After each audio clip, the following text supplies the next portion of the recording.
Salutare! Ulanzi Highlight. O lămpiță destul de interesantă, produsă de curând de către chinezii de la Ulanzi. O lampă pe care am hotărât să o aduc și eu datorită numărului mare de aplicabilități pe care lampa asta le are, datorită caracteristicilor care din punctul meu de vedere sunt destul de impresionante pentru dimensiunile acestei lămpi și nu în ultimul rând datorită prețului. Dar haideți mai întâi să vedem ce e în cutie. Jucăria. Un cablu USB-C, USB-A într-o parte, USB-C în partea cealaltă, pentru alimentare, evident, cu lungimea de 1 metru. Un manual cu instrucțiuni, nu mai tăiați copaci, și un plic ce absorbe umiditate. Noi nu suntem ca alții să scriem pe cutie nu băgați pisica în cuptorul cu microunde că face poc, dar totuși grijă mare pe unde lăsați pliculețele astea, mai ales dacă aveți copii, pentru că sunt destul de toxice și știți cum sunt ăștia mici. Ok, mergem mai departe, lămpița. Aceasta este jucărioara. O lămpiță destul de mică, destul de ușoară, are doar 109 grame. Are o lungime de 100 de mm și o lățime de doar 41 de mm. La ambele capete prezintă două găuri filetate de 1 pe 4 inch, ceea ce reprezintă deja un standard în industria foto-video. De jur împrejurul găurilor găsim o suprafață cauciucată la ambele capete, ce are rol de grip, adică în momentul în care tu ai prins lampa pe un alt dispozitiv să nu se poată roti chiar atât de ușor. Pe spate mai găsim, pe lângă portul de încărcare USB-C, 4 butoane de control și un ecran LCD. Pe lângă ecranul LCD mai avem și două zone magnetice, încât lampa să o poți prinde pe orice suprafață ce conține fier. Din păcate nu are și în zona găurilor filetate, nu are magneți. Mi-aș fi dorit să aibă, încât să o poți prinde și în plan vertical, să zicem, deci nu poți decât așa. Ce mai avem? La interior avem un acumulator de 2000 de mAh. E destul de mare acumulatorul, dar din păcate nu se poate scoate. Adică zic din păcate pentru că dacă ești videograf de nuntă, nu poți folosi lampa asta sau trebuie să o folosești ușor cu grijă așa, pentru că nu poți schimba acumulatorul. Mie personal mi se pare o tâmpenie chestia asta, dar am văzut că majoritatea lămpilor de genul ăsta au acumulator inclus. Nu știu de ce fac chinezii chestia asta, dar mă rog, probabil că au făcut ei niște studii de marketing și dă mai bine la caracteristici așa. Deci spuneam, acumulator litiu-ion de 2000 de mAh, 3,7 V și o putere de 6 W, adică destul de mult.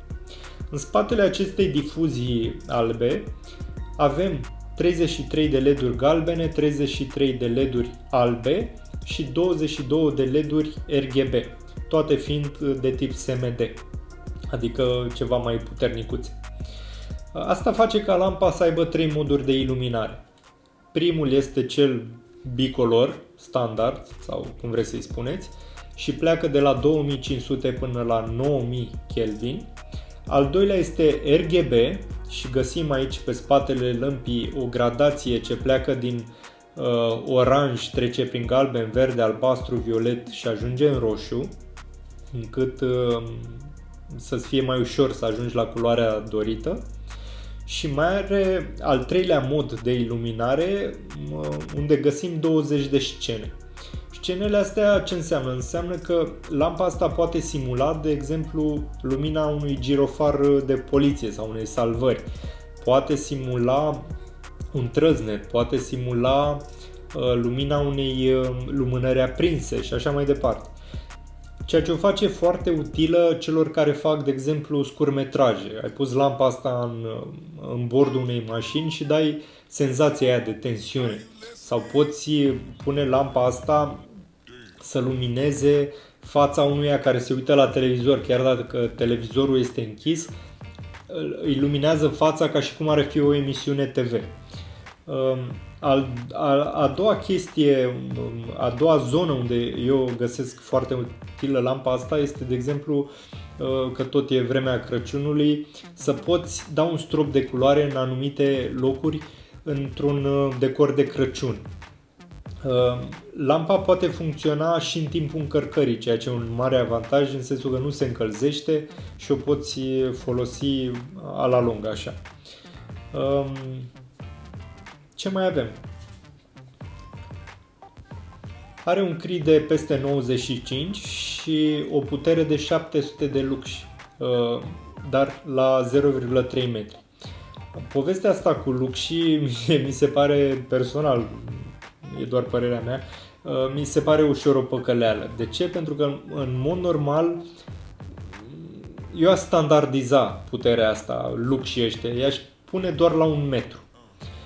Dar producătorii ce fac? Ca să-ți ia puțin fața așa cu specificații, ce zic? Are 700 de lux, dar la 0,3 metri. Calculul e simplu, e povestea aia cu pătratul distanței. Deci lampa la 1 metru ar trebui să aibă în jur de 200 de lux, nu știu, o chestie de genul ăsta. Dar ei scad distanța ca să crească puterea. Mergem mai departe puțin, o să vreau să văd și pornim lampa. Ecranul LCD îți indică, nu știu dacă am spus, îți indică gradul de încărcare al acumulatorului. Din butonul ăsta de aici, Power On, Power Off, trecem și în modurile de iluminare, cum spuneam, RGB, bicolor sau scene. Mai avem două butoane sus-jos ce te ajută să crești atât intensitatea luminoasă sau să o scazi, cât să treci și prin zona asta de RGB, cât să-ți alegi și scenele. Iar butonul M schimbă pe fiecare mod de iluminare în parte, te ajută să treci la funcția dorită încât să ai un control cât mai ușor asupra lămpii. Cam atât despre lampa asta. Am uitat să vă spun cel mai important lucru. În momentul în care eu filmez acest vlog, lampa asta costă 130 de lei. Cam atât despre ea. Ne vedem în următorul episod. Numai bine!